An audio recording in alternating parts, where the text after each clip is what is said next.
બેઠા હોય અને વિદ્યાર્થીને કંઈક પ્રેરણા મળી શકે એવી સરસ મજાની નાની એવી મોટિવેશનલ વાત છે સાહેબ. અને પછી આપણે બાળકોને સન્માનિત કરીએ તો ભાવનગર જિલ્લાનું તળાજા ગામ, વિદ્યાર્થી ખાસ સાંભળજો તમે, ભાવનગર જિલ્લાનું તળાજા ગામ, એ તળાજા ગામની અંદર એક વિદ્યાર્થી, કયો વિદ્યાર્થી, 3 ફૂટનો વિદ્યાર્થી, હાઈટ એની 3 ફૂટ.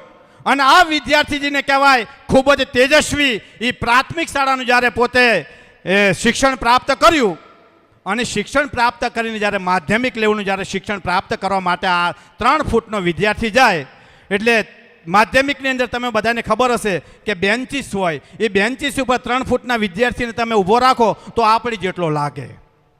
પણ માધ્યમિક શાળાની અંદર એ ઘણા બધા બાળકો, એના બધા ફ્રેન્ડ પણ આ 3 ફૂટના બાળકને એના મિત્રો બધા ખીજવતા. શું કહેતા એને કે આ તું ઠીંગણો છે, તું 3 ફૂટનો છે અને આ 3 ફૂટનો વ્યક્તિ શું કરી શકે એમ. એટલે વિદ્યાર્થીઓ એને બધા ખીજવતા. અને ત્યારે આ વિદ્યાર્થીને પોતાના મગજની અંદર પોતાની વાત ક્લિક થઈ જાય કે આ વિદ્યાર્થીઓ, મારા મિત્રો મને 3 ફૂટનો કહે છે, મને ઠીંગણો કહે છે, પણ હું બોર્ડની અંદર ધોરણ 12ની અંદર જો 1 નંબર લાવીને એમને બતાવી ના દઉં તો મારું નામ નહીં એમ.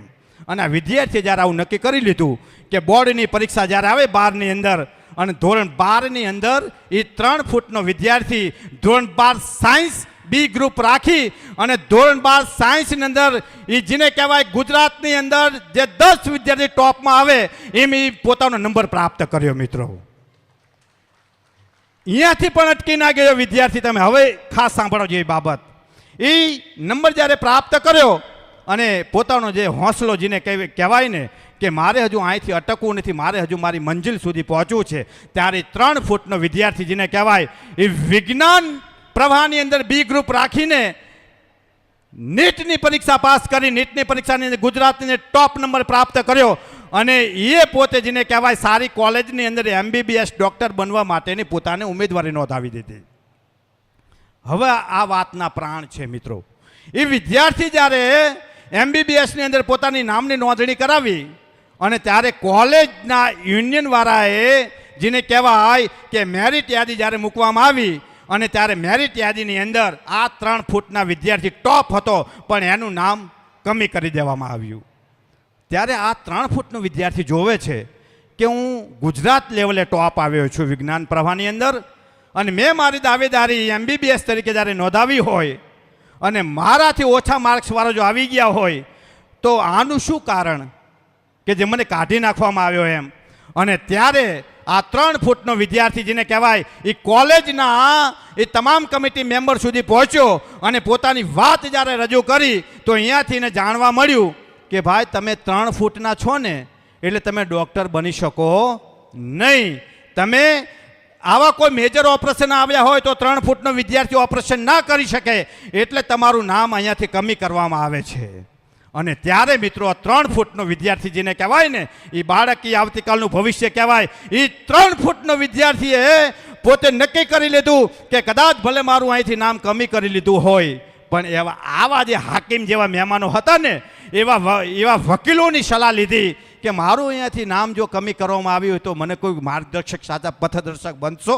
અને ત્યારે જેને કહેવાય આવા સારા વ્યક્તિઓ સલાહ આપી કે ભાઈ તારું નામ ભલે કોલેજમાંથી કાઢી નાખવામાં આવ્યું હોય પણ તારી માટેના ઘણા બધા દ્વાર હજુ ખુલ્લા છે. તો કે મારે શું કરાય કે તું કોર્ટનો દરવાજો ખખડાય. અને ત્યારે આ વિદ્યાર્થી હાઈકોર્ટના દરવાજા ખખડાવ્યા પણ હાઈકોર્ટમાંથી એવું જજમેન્ટ આવ્યું કે ભાઈ તમે 3 ફૂટના છો ને એ તમે દિવ્યાંગ કહેવાઓ, તમે લોકોની ઓપરેશન ના કરી શકો, દર્દીનું ઓપરેશન ના કરી શકો, એટલે તમે દિવ્યાંગ છો એટલે તમે અહીંયાથી તમારું નામ પણ કમી કરવામાં આવે છે. પણ હોંસલો બુલંદ હતો 3 ફૂટના વિદ્યાર્થીનો. એ નક્કી કરી લીધું કોઈ પણ થવું હોય થાય પણ મારે હજુ મારી મંજિલ સુધી પહોંચવું છે. અહીંયાથી હેઠો ના બેઠો વિદ્યાર્થી અને જેને કહેવાય કે સુપ્રીમ કોર્ટ સુધી પહોંચ્યો અને સુપ્રીમ કોર્ટની અંદર જેને કહેવાય પોતાની PLI દાખલ કરી અને દાખલ કરી ત્યારે સુપ્રીમ કોર્ટના જજે જજમેન્ટ આપ્યું. કેવું જજમેન્ટ આપ્યું હવે સાંભળવા જેવું છે. સુપ્રીમ કોર્ટના જજે જજમેન્ટ આપ્યું કે ભાઈ આ દિવ્યાંગ વિદ્યાર્થી 3 ફૂટનો છે એ ગુજરાતની અંદર વિજ્ઞાન પ્રવાહની અંદર ટોપ આવ્યો છે નીટની અંદર ટોપ આવ્યો છે, પણ એ ભલે દિવ્યાંગ હોય એ ડૉક્ટર બની શકે અને બની શકે, એમાં કોઈ શંકાને સ્થાન નથી. મિત્રો એ કોઈને તો એ ભાવનગર જિલ્લાનો તળાજાનો એ ગણેશ બારૈયા હતો મિત્રો. એટલે મારે કહેવું છે કે આવા, અને તમારે જો તમારી પાસે મોબાઈલ હોય તો સર્ચ મારજો મિત્રો ગણેશ બારૈયા ડૉક્ટર, તો તમારે આખી હિસ્ટ્રી તમે એમાં જોવા મળશે.